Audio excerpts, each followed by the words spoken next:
రైతు సోదరులందరికీ నమస్కారం. ఇప్పుడు మనం కట్టవారిపాలెం విలేజ్, సత్తెనపల్లి మండలం, పల్నాడు జిల్లా, వెంకటేశ్వరరావు గారి భీష్మా తోటలో ఉన్నాం. ఈరోజు తారీఖు వచ్చేతలకి 31 అండి. 31 మార్చి నెల 2025 సంవత్సరం.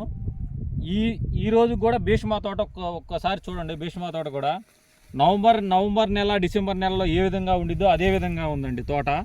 ఒకసారి రైతులందరూ చూడండి, గమనించండి ఏ విధంగా, ఎంత క్వాలిటీగా ఉందో, ఎంత మెత్తనంగా ఉందో. ఒకసారి కాపు చూడండి, ఈ రోజుకి కూడా కాపు చూడండి ఏ విధంగా ఉందో, ఏ విధంగా ఉందో.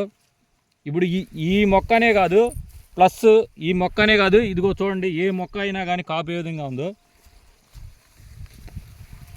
చూడండి. ఏ చెట్టుకు పట్టినా కానీ ఏ విధంగా ఉందో కాపు చూడండి ఒకసారి. ప్లస్ ఇంకోటి రైతులందరూ గమనించుకోండి, భీష్మా అనే విత్తనం పెరగట్లేదు అంటున్నారు. ఇప్పుడు ఇది దగ్గరగా నా నడుముల పైన ఉందండి. అంటే ఇది 4 అడుగులన్నర ఆ మధ్య దాకా ఉండొచ్చు. ప్లస్ ఇంకోటి ఏంటంటే నేను చెప్పదలుచుకుంది ఏంటంటే, ఈ రైతు వచ్చేసరికి ఎకరన్నర వేసాడండి. ఎకరన్నరలో కూడా ఇప్పుడు 40 క్వింటాల్ అనేది కోసుకున్నాడు అన్నాడు. ఇంకా ఆయన ఏమంటున్నాడంటే, ఇప్పుడు మూడో కోతకు కూడా ఉండయండి కోయాల్సినవి. మూడో కోతకు చూడండి, మూడో కోతకు కూడా 10 క్వింటాలు అవుతాయి అంటున్నాడు. మూడో కోత కూడా 10 అవుతాయి అంటున్నాడు. ఇంకా పైన చూడండి, ఇంకా పైన కానీ ఈ పింద కానీ ఈ కాపు కానీ ఈ విధంగా చూడండి. మళ్ళీ ఎట్లేదైనా ఎకరన్నర మీద 20 క్వింటాల పైనే అవుతాయి అంటున్నాడు. 20 క్వింటాల పైనే అవుతుంది అంటున్నాడు. ఈ రైతు ఏం చెబుతుందంటే, ఎకరానికి వచ్చి 40 క్వింటాల్ అనేది డెఫినెట్గా అవుతాయి అంటున్నాడు. ఏ మాత్రం కూడా 1 క్వింటా కూడా తగ్గదు అంటున్నాడు. మీరు రైతులందరూ గమనించుకోండి. మీకు ఏదన్నా సందేహాలు, అపోహలు ఉంటే ఈ రైతు నెంబర్ మీకు మెన్షన్ చేసి పెడతాను.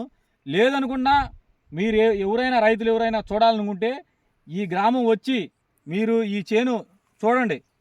ఇప్పుడు ప్లస్ ఏంటంటే, ఇప్పుడు మిగతా వెరైటీల్లో రకరకాల విత్తనాలు వేసుకుంటున్నారు. మీరు ఎన్ని విత్తనాలు వేసుకున్నా కానీ దిగుబడి రావట్లేదు, మందులు పెట్టుబడి ఎక్కువ అవుతుంది. మందులు కొట్టి రైతులు బాగా దెబ్బతినిపోతున్నారు. ప్లస్ అదే కాక మార్కెట్లో రేటు కూడా లేదు. ఈ రేటు పతనం అయ్యి మనం ఈ మందులు విపరీతంగా కొట్టి రైతులకి లాభం అనేది చేకూర్చలేదు. మీరేంటంటే మేలైన విత్తనాలు ఎంచుకున్నారనుకోండి, మీకు పెట్టుబడి తగ్గిద్ది, ప్లస్ ఏంటంటే దిగుబడి పెరిగిద్ది. ఆ విధంగా మార్కెట్లో రూపాయి తక్కువైనా కానీ పెట్టుబడి తక్కువలో కొంచెం రైతు సేఫ్ సైడ్లోనే ఉంటాడు. ఒకసారి రైతులందరూ గమనించుకోండి, భీష్మా అనే విత్తనం ఏ విధంగా ఉంది, ఎలా కాసింది చూడండి. మీరు ఎవరన్నా రావాలనుకొని చూడాలనుకుంటే చూడండి ఈ విలేజ్ వచ్చి చూడండి ఇప్పుడు కూడా అసలు ఏ విధంగా ఉందో. కాబట్టి రైతులందరూ గమనించుకొని మంచి విత్తనాలు ఎంచుకోవాలని కోరుకుంటున్నాం.